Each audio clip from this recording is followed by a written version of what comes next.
أن الحمد لله نحمده ونستعينه ونستغفره ونعوذ بالله من شرور أنفسنا ومن سيئات أعمالنا من يهده الله فلا مضل له ومن يضلل فلا هادي له وأشهد أن لا إله إلا الله وحده لا شريك له وأشهد أن محمدا عبده ورسوله يا أيها الذين آمنوا اتقوا الله حق تقاته ولا تموتن إلا وأنتم مسلمون يا أيها الناس اتقوا ربكم الذي خلقكم من نفس واحدة وخلق منها زوجها وبث منهما رجالا كثيرا ونساء واتقوا الله الذي تساءلون به والأرحام إن الله كان عليكم رقيبا يا أيها الذين آمنوا اتقوا الله وقولوا قولا سديدا يصلح لكم أعمالكم ويغفر لكم ذنوبكم ومن يطع الله ورسوله فقد فاز فوزا عظيما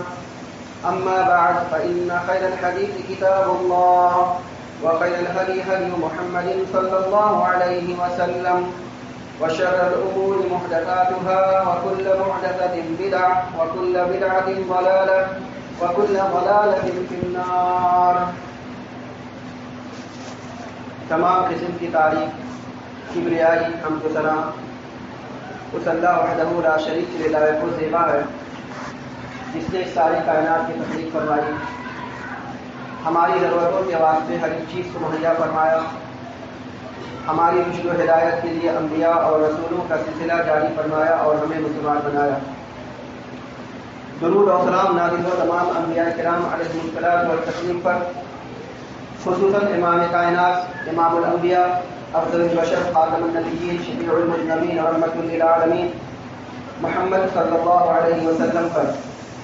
اللهم صل على محمد وعلى آل محمد كما صليت على إبراهيم وعلى آل إبراهيم إنك حميد مجيد.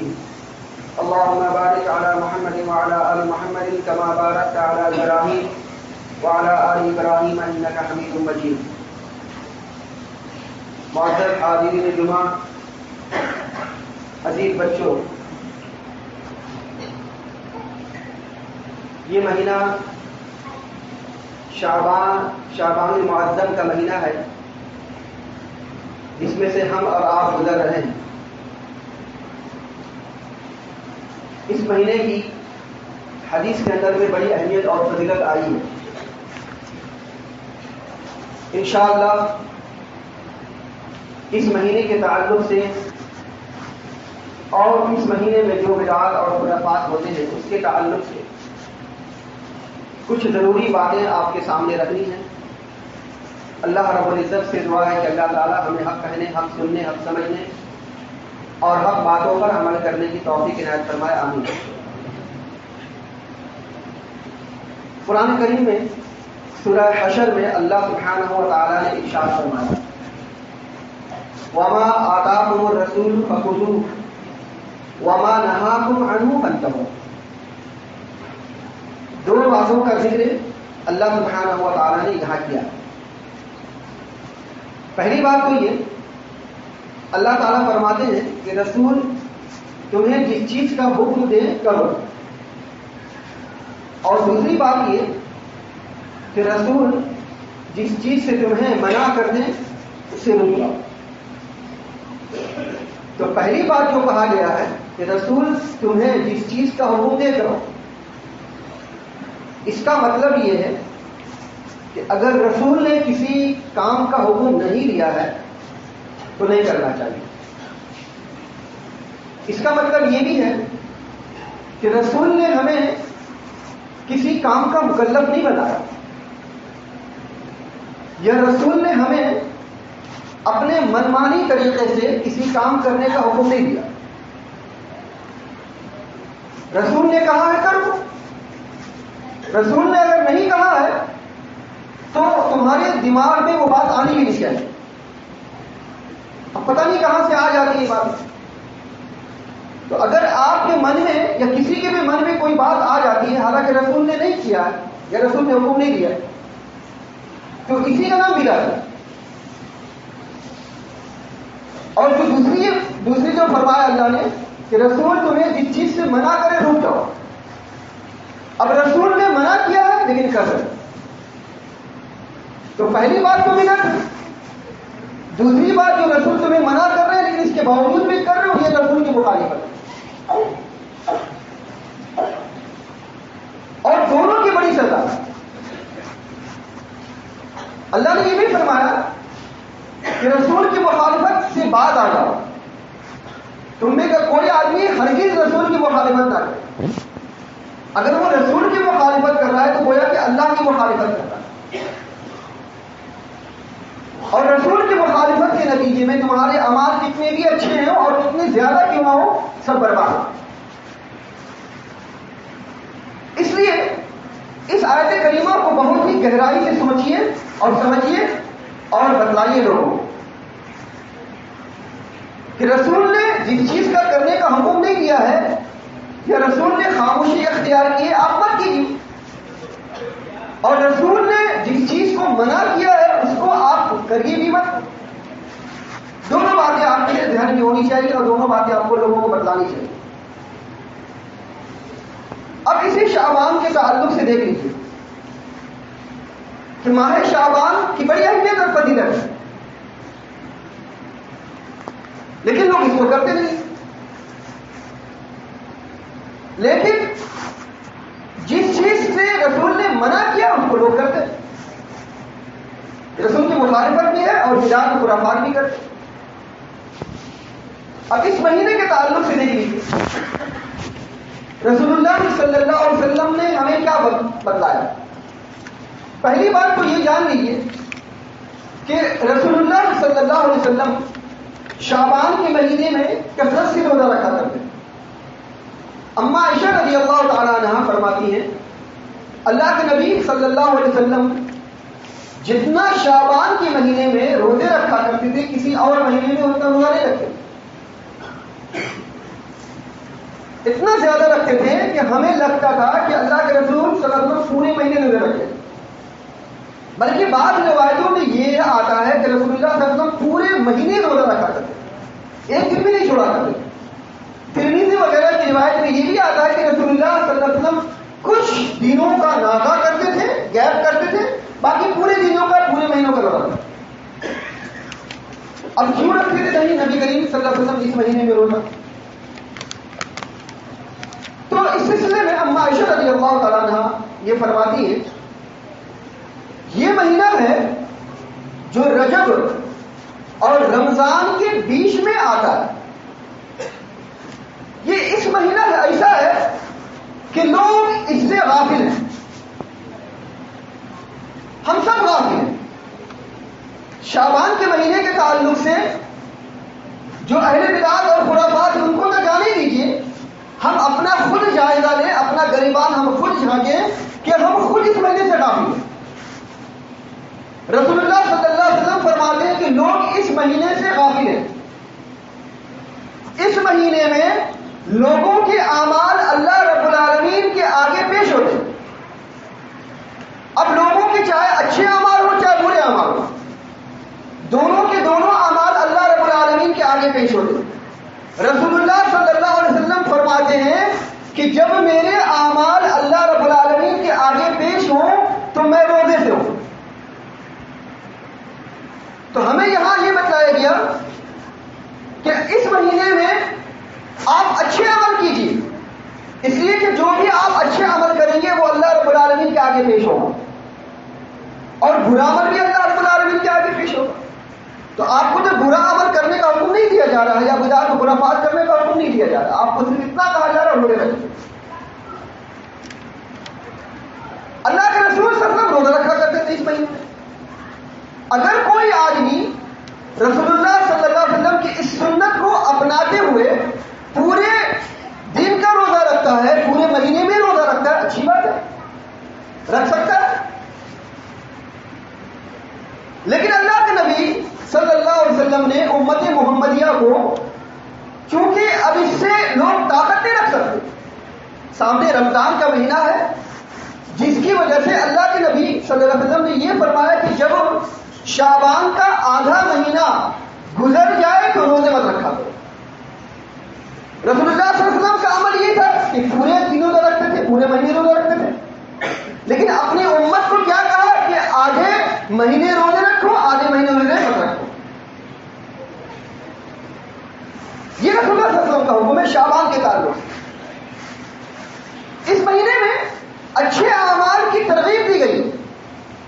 اچھے اعمال کا حکم دیا گیا ہے لیکن لوگ نہیں کرتے. اب جب اچھے عمل نہیں کرتے ہیں تو اس کا مطلب یہ ہے رسول کی مخالفت ہو رہی ہے, کھلا کھلا مخالفت ہو رہی ہے, کر رہے ہیں لوگ. تو دونوں باتیں ہیں اس مہینے کے تعلق سے کہ آپ صلی اللہ علیہ وسلم پورے مہینے روزہ رکھا کرتے تھے اور اپنی امت کو کہا ہے کہ جب آدھا مہینہ گزر جائے شعبان کا تو روزے مت رکھو. ہمیں صرف یہ مکلف بنایا گیا, ہمیں پورے مہینے کے روزے رکھنے کا مکلف نہیں بنایا گیا کیونکہ اس کی ہم طاقت نہیں رکھ سکتے.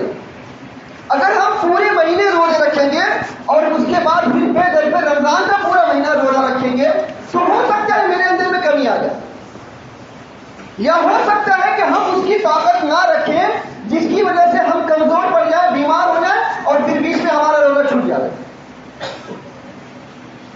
تو امت محمدیہ پر شریعت اسلامیہ نے کتنی آسانی فرمائی ہے, ہمیں اس آسانی کو قبول کرنی چاہیے, ہمیں اس رخصت کو قبول کرنی چاہیے. ہمیں جس چیز کا مکلف بنایا گیا, جس چیز کا حکم دیا گیا وہ کرنا چاہیے, نہ کہ اپنے منمانی طریقے سے کسی کام کو انجام دینا چاہیے. اب ہمارے یہاں ہوتا کیا ہے, اس کا الٹا ہوتا ہے. رسول تو یہ فرما رہے ہیں کہ جب آدھا شعبان گزر جائے تو روزے مت رکھو. ہمارے یہاں یہ ہوتا ہے کہ جیسے ہی نصف شعبان شروع ہوا لوگوں نے روزہ رکھ لیا. مخالفت رسول کی صحیح صحیح معنوں میں ہو رہی ہے. اس سے ہمیں ڈرنا چاہیے, چاہے آپ ایک دن کا ہی روزہ کیوں نہ رکھتے ہو, لیکن اس سے رسول کی مخالفت صاف ہو رہی ہے. رسول فرما رہے ہیں کہ جب نصف شعبان گزر جائے, ہو جائے تو روزے مت رکھو. ہمارے یہاں یہ ہے کہ نصف شعبان کے روزے کی اہمیت اور فضیلت کے تعلق سے آسمان اور زمین کی کتابیں ملا دیے جاتے ہیں. اخباروں میں باقاعدہ پمفلٹ شائع کر کے ائمہ حضرات, علماء حضرات ممبر پر بیٹھ کر کے کتنی اہمیت بیان کرتے ہیں. روزوں کے تعلق سے جو اہمیت اپنی جگہ ہے, لیکن یہ رسول اللہ صلی اللہ علیہ وسلم کی بات کوئی نہیں بتلاتا کہ رسول اللہ صلی اللہ علیہ وسلم نے نصف شعبان جب ہو جائے تو روزہ رکھنے سے منع فرمایا. لوگ کر رہے وما آتاکم الرسول فخذوہ وما نہاکم عنہ فانتہوا. اس آیت کریمہ پر شاید ہی کوئی عمل کرتا ہو. اس لیے ہمیں ضرورت اس بات کی ہے کہ دونوں باتیں اپنے سامنے میں رکھیں اور اپنے لوگوں کو بتلائیں. ایک بات. دوسری بات یہ ہے کہ اگر کسی کا رمضان کا مہینہ کا روزہ چھوٹ جائے اور وہ پورے سال کبھی قضا نہ کیا ہو, تو یہ شعبان کا مہینہ اس کے لیے بہت ہی بہترین موقع ہے کہ اپنے چھوٹے ہوئے روزوں کی قضا کر لیں, چاہے مرد ہو چاہے عورت ہو. عورتوں کے رمضان کے روزے جو چھوٹ جاتے ہیں ان کے ایام کی وجہ سے, بعض ہمارے مرد حضرات کے بھی روزے چھوٹ جاتے ہیں یا تو سفر کی وجہ سے یا تو بیماری کی وجہ سے. وہ چاہتے ہیں کہ بعد میں قضا کر لیں, اچھی بات ہے قضا کیجیے, لیکن شعبان کا مہینہ یہ آپ کے لیے بہت بہترین مہینہ ہے آپ کی روزوں کی قضا کرنے کے لیے. اما عائشہ رضی اللہ عنہا فرماتی, صحیح مسلم وغیرہ کی روایت, اما عائشہ رضی اللہ عنہا فرماتی ہیں رمضان کے مہینے کے جب روزے چھوٹ جایا کرتے تھے اور یہ روزے جب مجھ پر قضا ہوتے تھے تو میں اس کو شعبان کے مہینے میں روزہ رکھا کرتا. ان روزوں کی قضا کب دیتی تھی؟ شعبان کے مہینے میں, کیونکہ میں رسول اللہ صلی اللہ علیہ وسلم کے ساتھ کبھی سفر میں, کبھی کسی اور موقع پہ, کبھی جنگ میں مصروف رہا کرتی تھی اور مہینوں میں قضا نہیں دے پاتی تھی. اس لیے شعبان میرے لیے بہت ہی بہترین موقع ہوتا تھا. رسول اللہ صلی اللہ علیہ وسلم بھی کثرت سے روزہ رکھا کرتے تھے, میں بھی روزہ رکھتی تھی. تو اس حدیث سے ہمیں یہ پتا چلا کہ اگر کسی صاحب کا روزہ رمضان کا کسی وجہ سے چھوٹ گیا ہو تو وہ اس کے لیے بہترین موقع ہے شعبان کا. اس شعبان میں روزوں کی قضا کر لے. ایک بات اور بھی ہے, ہمارے یہاں نصف شعبان کو بڑی اہمیت دی جاتی ہے. کیا کیا جاتا ہے ہمارے معاشرے میں, سوسائٹی میں, آپ دیکھتے ہوں گے, ہر سال دیکھتے ہوں گے. کچھ سال پہلے یہ تصور تھا شعبان کے نصف شعبان کے تعلق سے پٹاخے چھوڑے جائیں گے. نئی جنریشن کو اب شاید ہی کسی کو پتا ہو کہ رمضان نصف شعبان میں روز پٹاخے چھوڑے جائیں. الحمدللہ یہ تو خرافات کم از کم ختم ہو چکا ہے. پہلے لوگوں کو معلوم تھا کہ جب جیسے ہی ایک ہفتہ پہلے سے پٹاخہ بکنا شروع ہو جاتا لوگ پٹاخے چھوڑنا شروع ہو جاتے تھے. خاص کر نصف شعبان کو تو پوری رات پٹاخے ہوتی تھی. الحمدللہ نئی جنریشن جب آئی ہے تو کم از کم ان کو یہ بات کا علم ہو چکا ہے کہ شب برات سے یا نصف شعبان سے اس کا کوئی کنیکشن نہیں، کوئی تعلق نہیں. ان کی یہ چیز نہیں الحمدللہ نہیں پائی جاتی. لیکن اس کے بعد اور بھی کیا کیا جاتا ہے؟ قبرستان جانا، حلوہ پکانا، پوری رات عبادت کرنا، مسجدوں کو سجانا، مسجدوں کو پورا بھر دینا، قبرستان میں لائٹ وغیرہ لگانا، محلوں میں لائٹ لگانا، قرآن خوانی کا اہتمام کرنا. گویا کہ اس رات کو کسی طرح سے عبادت میں گزار دی. مرسل احمد کی صحیح درجے کی روایت، سلسلہ احادیث صحیحہ کی بھی روایت ہے، سنن ابن ماجہ کی بھی روایت ہے. اللہ کے رسول صلی اللہ علیہ وسلم نصف شعبان یعنی 15ویں شعبان کی رات کے تعلق سے اہمیت بتلاتے. کیا فرماتے رسول اللہ صلی اللہ علیہ وسلم کہ نصف شعبان یعنی 15ویں شعبان کی رات اللہ تعالیٰ اپنی مخلوق پر نظر ڈالتا ہے اور اپنے تمام بندوں کی مغفرت کر دیتا ہے. غور سے سنیے گا، 15ویں شعبان کی رات کو اللہ تعالیٰ اپنی مخلوق پر نظر ڈالتا ہے اور اپنے تمام بندوں کی مغفرت کر دیتا ہے سوائے 2 قسم کے آدمی ہوتے ہیں. ان میں سے ایک آدمی تو وہ ہے کہ جو کسی سے بغض رکھنے والا ہوگا، حسد رکھنے والا ہوگا، اس کی مغفرت نہیں ہوگی. دوسرے کس آدمی کی مغفرت نہیں ہوتی؟ جس نے کسی کو قتل کر دیا ہو، اس کی مغفرت نہیں ہوتی. ایک روایت میں یہ بھی ہے کہ کسی نے اگر شرک کیا ہو تو شرک کرنے والے کی مغفرت نہیں ہوتی. گویا کہ 3 قسم کے آدمیوں کی مغفرت نہیں ہوتی. کب؟ نصف شعبان یعنی 15ویں شعبان کی رات. اب یہ ہماری سامنے اہمیت صحیح درجے کی روایت، مسلم احمد کی روایت ہے، سنن ابن ماجہ سلسلہ احادیث صحیحہ کی روایت ہے، بالکل صحیح درجے کی روایت. اب اس سے لوگ یہ نتیجہ نکالتے ہیں چونکہ اللہ تعالیٰ اپنے مخلوق پر نظر ڈالتا ہے اس رات کو، لہذا پوری رات عبادت ہو. آپ دیکھ لیجیے کسی بھی صحیح حدیث میں اس بات کا ذکر ہی موجود نہیں ہے کہ جب اللہ تعالیٰ اپنی مخلوق پر نظر ڈالتا ہے لہذا پوری رات عبادت ہو. یہ کن لوگوں کے لیے اللہ تعالیٰ اپنی مخلوق پر نظر ڈالتا ہے؟ یہ ان لوگوں کے لیے ہے کہ جس نے شعبان کے مہینے کو خرافات کا مہینہ نہیں بنایا. اللہ تعالیٰ نصف شعبان کی رات کو اپنے اس مخلوق پر رحمت کی نگاہ سے دیکھتا ہے جس نے اس مہینے میں اچھے اعمال کیے، خاص طور سے اس نے روزے رکھے. اللہ سبحانہ و تعالیٰ اپنی مخلوقات میں سے اس مخلوق پر رحمت کی نگاہ ڈالتا ہے 15ویں شعبان کی رات کو جس نے شعبان کے مہینے کا احترام کیا اور احترام کر کے اس نے اچھے اعمال کیے اور اپنے آپ کو بدعات اور خرافات سے روک لیا. اس کا یہ مطلب ہے. لیکن لوگوں نے مطلب یہ نکال لیا کہ چونکہ نصف شعبان یعنی 15ویں شعبان کی رات اللہ تعالیٰ اپنی مخلوق پہ نظر ڈالتا ہے اور لوگوں کی مغفرت کرتا تھا، لہٰذا دھڑا دھڑ پوری رات کو عبادت کرتا. صحیح مسلم کی روایت میں آتا ہے اللہ کے نبی صلی اللہ علیہ وسلم فرماتے ہیں کہ لوگوں اپنے لیے آسانی پیدا کرو، اپنے آپ کو مشقت میں مت ڈالو، اپنے آپ کو تکلیف میں مت ڈالو. اللہ سبحانہ و تعالیٰ نے قرآن مجید میں ارشاد فرمایا فاتقوا اللہ ما استطعتم، جتنی اللہ سے ڈرنے کی طاقت رکھتے ہو اتنا ہی ڈرو. حسب استطاعت، حسب طاقت اللہ سے ڈرو، اللہ کا تقوی اختیار کرو. اپنے آپ پر ظلم کر کے، اپنے آپ پر کسی چیز کو زبردستی لاگو کر کے یا نافذ کر کے اللہ سے ڈر اختیار مت کرو. یا مت دکھاؤ لوگوں کو ہم اللہ کا تقوی اختیار کر رہے ہیں.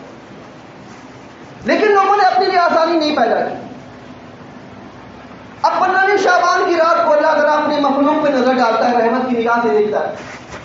تو لوگوں نے ایک صلاۃ الفیہ کر لیا، 1000 نماز، 100 رکعت نماز پڑھنی ہے آپ کو. ان 100 رکعت میں ہر رکعت میں 10 مرتبہ سورہ فاتحہ، 10 مرتبہ سورہ اخلاص پڑھنی.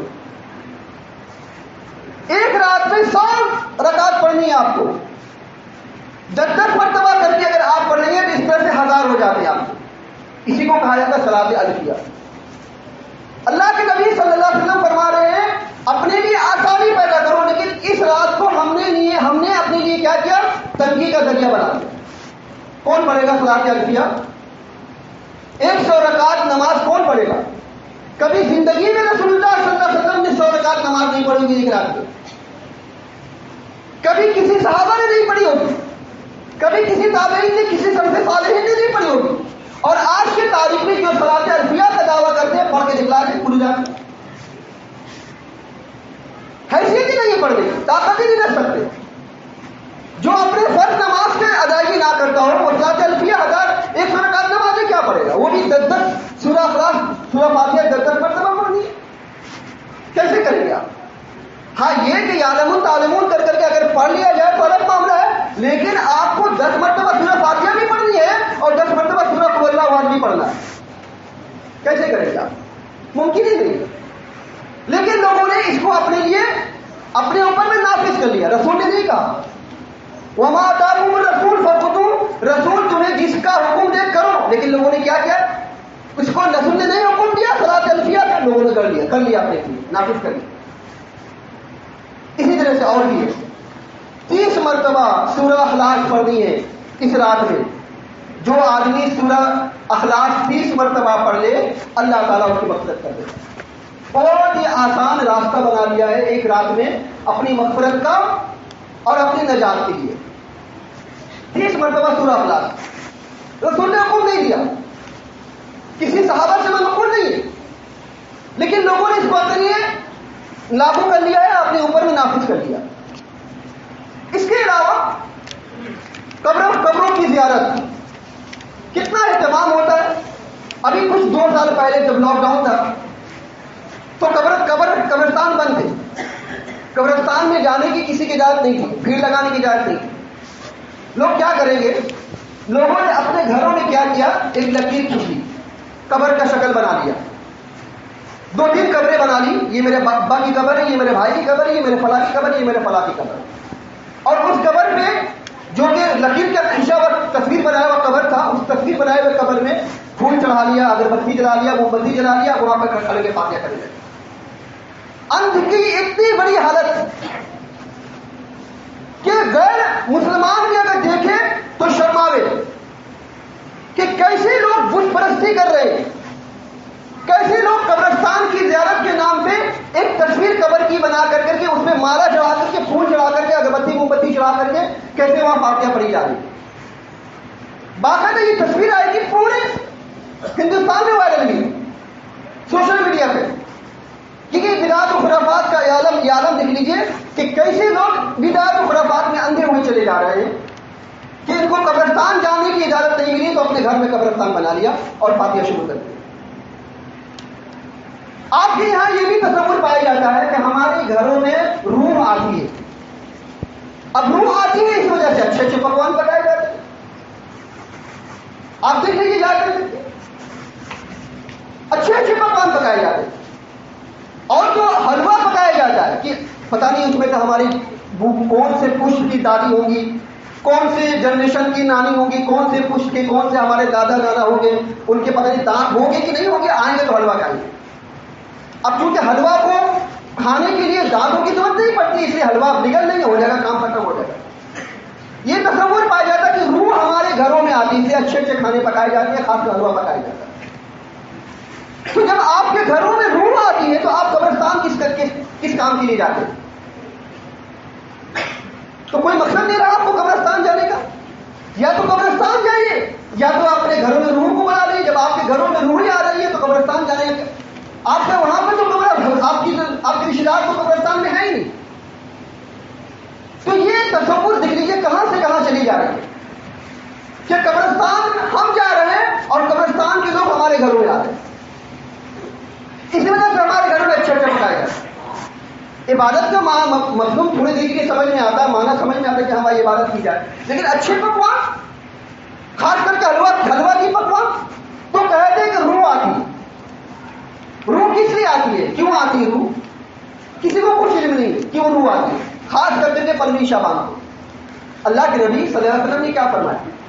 کنت نہیتکم ان زیارت القبور فزوروها، میں نے قبرستان کی زیارت کرنے سے منع کیا تو اب زیارت کرو.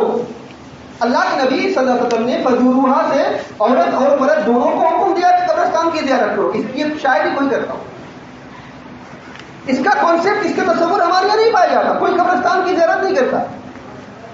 لیکن 15ویں شعبان کی رات میں رسول اللہ صلی اللہ علیہ وسلم کبھی قبرستان نہیں گئے، صحابہ نہیں گئے، لوگ جاتے. وما آتاکم الرسول فخذوه وما نهاکم عنہ فانتهوا. رسول نے منع کیا کر رہے، رسول نے حکم نہیں دیا تب بھی کر رہے. اگر رسول نے نہیں کیا کر رہے بدعت ہے، اور رسول نے اگر حکم نہیں دیا ہے تب بھی کر رہے، یہ رسول کی مخالفت ہے. دونوں کام انجام دیا جا رہا ہے، مخالفت بھی کر رہے ہیں اور بدعت و خرافات بھی کر رہے ہیں. ہماری ایسی چیز پائی جاتی ہے. اللہ کے واسطے یہ بدعات و خرافات کو اپنے گھروں میں آہستہ آہستہ احسن طریقے سے، اچھی طریقے سے روکنے کی کوشش کی. اپنے گھر والوں کو، اپنے بچوں کو، اپنی بیویوں کو، اپنے عورتوں کو بتلائیے، ان کو جا کر کے سمجھائیے کہ یہ ہمارے سلف کا طریقہ نہیں ہے، یہ اسلام کا طریقہ نہیں ہے. آپ کو اگر رات بھر عبادت کرنی ہے تو مکلف مت بنائیے کہ آج ہی رات ہم کو اللہ کی عبادت کرنی ہے.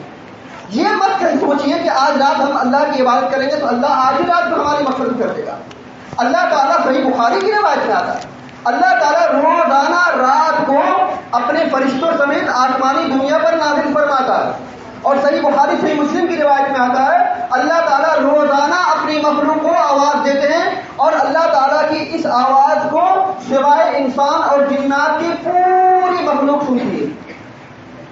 اللہ تعالیٰ، ایک روایت میں آتا ہے اللہ تعالیٰ اپنے دونوں ہاتھوں کو پھیلا کر کے اپنی مخلوق کو آواز دیتا ہے. کوئی ہے مجھ سے مخلوق طلب کرنے والا؟ کوئی ہے مجھ سے رزق طلب کرنے والا؟ کوئی ہے مجھ سے اپنی ضرورتوں کو مانگنے والا، پوری کروانے والا؟ آج میں اس کی ضرورتوں کو پوری کرنے والا ہوں. ہمارا یہ عالم ہے کہ ہم نے آج کی رات کو فکس کر لیا ہے، لیکن باقی رات کو ہمارے لیے کوئی اہمیت نہیں ہے. ابھی دیکھ لیجیے رمضان کا مہینہ آئے گا، شب قدر خاص طور سے ہمارے علماء ممبر سے بیٹھ کر کے شعبان 15ویں شعبان کی رات کی اہمیت کی فضیلت کے سلسلے میں آسمان و زمین ایک کر رہے تھے. لیکن رمضان کے مہینے میں شب قدر کی اہمیت شاید ہی کوئی بتلاتا ہو. اگر بتلاتے بھی ہوں گے تو بس زیادہ نہیں بتلاتے. جتنا اہتمام کیا جاتا ہے اتنا اہتمام نہیں ہوتا. آپ مسجدوں میں آج چلے جائیے، پوری مسجد کھچا کھچ بھری ملے گی. آپ پوری مسجد کھچا کھچ بھری ملے گی. شب قدر کی پلے آپ چلے جائیے رمضان کی شب قدر میں کچھ لوگ نظر آئیں گے، باقی اور لوگ آپ کو محلوں میں تاش کھیلتے ہوئے ملیں گے، لوڈو کھیلتے ہوئے ملیں گے، کیرم بورڈ کھیلتے ہوئے ملیں گے، کرکٹ کھیلتے ہوئے ملیں گے، گانے بجاتے ہوئے ملیں گے، کام کاج کرتے ہوئے ملیں گے. آج کی رات میں شاید ہی کوئی اپنے گھروں میں گانا بجائے گا. آج کی رات میں شاید ہی ہماری بہنیں اپنے گھروں میں ٹی وی سیریل دیکھیں گی. آج کی رات شاید ہی کوئی بھول سے بھی کوئی معصیت اور نافرمانی کے کام کرے گا. لیکن شب قدر میں دھڑنے سے لوگ کرتے، سارا عمل کرتا، کوئی بولنے والا نہیں، کوئی روکنے والا نہیں. گویا کہ آپ نے اس کو بہت زیادہ اہمیت دے دیا، اتنا زیادہ اہمیت کہ شب قدر کی کوئی اہمیت ہی نہیں. تو رسول کی سراسر مخالفت بھی ہو رہی ہے اور اسلام کے اندر میں بدعات و خرافات کو بھی انجام دیا جا رہا ہے.